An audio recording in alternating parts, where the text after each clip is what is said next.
आज से 2 अरब साल पहले जब टेक्टोनिक प्लेट के टकराने से अरावली रेंज बनी थी, तब ये पर्वत आज के हिमालय पर्वत से भी ज्यादा बड़े और विशाल थे। लेकिन लगातार धूप, छांव और मौसम की मार से इनका क्षरण होता है और आज ये उतने विशाल भले ही ना हो, लेकिन ये तब से हैं जब ना तो पृथ्वी पर हम थे, ना जानवर थे, ना पेड़ पौधे। ये माउंटेन्स उस टाइम से भारत को एक रेत का ढेर होने से बचा रहे, लेकिन इंसान खुद के बनाए कागज के टुकड़ों को लिए इनको भी हटाना चाहता है। इस पूरे मैटर को मैं आपको एक एग्जांपल से समझाता हूँ। मान लीजिए आप किसी देश में रहते हैं, वहाँ की सरकार एक रूल लाती है कि अगर आपकी हाइट 6 फीट से कम है तो फिर आप इंसान नहीं है, या फिर आपका घर किसी के घर से 500 मीटर की दूरी पर है तो फिर आपका घर तोड़ दिया जाएगा। सुनने में बहुत अजीब लग रहा है ना, लेकिन यही एग्जैक्ट कंडीशन आज अरावली के साथ।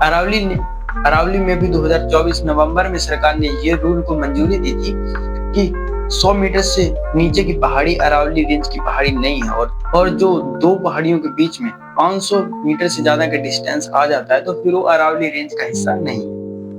लेकिन इसमें सबसे बड़ी दिक्कत ये थी कि इस रूल के हिसाब से 90% से ज्यादा पहाड़ियों की माइनिंग हो जाती है और 90% से ज्यादा अरावली खत्म हो जाती है। सरकार सोचती थी कि इस बारे में हम यूथ को पागल बना देंगे, जनता को पागल बनाकर हम जैसे हर काम करते थे वैसे ही ये वाला काम भी कर देंगे, अरावली को ही हटा देंगे पैसों के लिए। इस बार लोग पागल नहीं बने, लोगों ने प्रोटेस्ट मार्च निकाले। वहां जाकर हजारों लोगों ने अरावली बचाओ के नारे लगाए और सब कंटेंट क्रिएटर्स ने एक वीडियो बनाई कि अरावली बचाओ। लेकिन ऐसे में जब सरकार का पंजा जाम हो गया तब उन्होंने निशाना बनाया कंटेंट क्रिएटर्स, क्योंकि कंटेंट क्रिएटर आज के टाइम पर ऐसा आदमी है जिससे हजारों लोग जुड़े होते हैं। फिर उनको एक मेल भेजी गई जिसमें उन्हें एक अमाउंट ऑफर भी किया गया और बोला गया कि आप अरावली डिस्ट्रॉयमेंट के फेवर में बोलिए। आर एजेंसी का ये मेल आया, मैं मेल दिखाता हूँ आपको।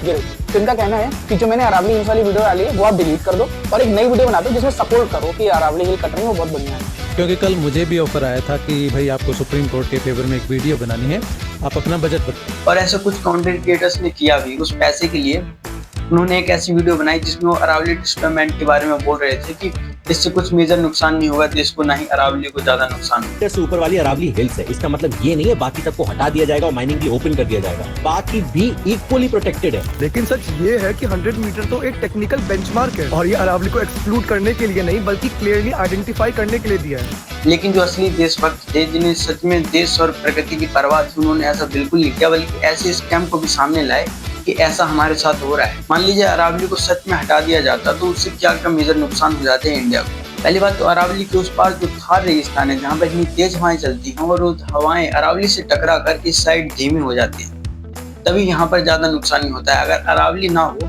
तो वहाँ की तेज हवाएं अपने साथ धूल को उड़ाकर यहाँ की धरती में एक परत बना देंगी रेत की, और कुछ समय में ये धरती भी बंजर हो जाएगी और ऐसे ही फैलते फैलते पूरा उत्तरी भारत रहने लायक नहीं बचेगा। दूसरा मेजर नुकसान ये होता है कि अरावली की वजह से जो ग्राउंड लेवल अप रहता है जयपुर, दिल्ली और उत्तरी उत्तर प्रदेश के क्षेत्रों में, वो बिल्कुल खत्म हो जाता है। वहाँ पे पानी का लेवल बहुत नीचे चला जाता अगर अरावली ना होती तो। और जब अरावली को हटाया जाता तो उन पहाड़ों पे लगे हजारों पेड़ों को काट दिया जाता, जिससे और भी ज्यादा हमारा पॉल्यूशन बढ़ता और AQI भी बढ़ता। इससे बहुत सारे नुकसान है जो हमें अरावली के हटा जाने से हो सकते हैं, इसलिए हमें इस चीज का विरोध करना है और इसको बिल्कुल भी नहीं होने देना है। वैसे तो अभी सरकार ने इस नियम पर स्टे लगा दी है और वहां जब हजारों लोगों ने प्रोटेस्ट किया है तो सरकार समझ चुकी है कि हम ये काम बिल्कुल भी जनता को बेवकूफ बनाकर नहीं कर सकते हैं।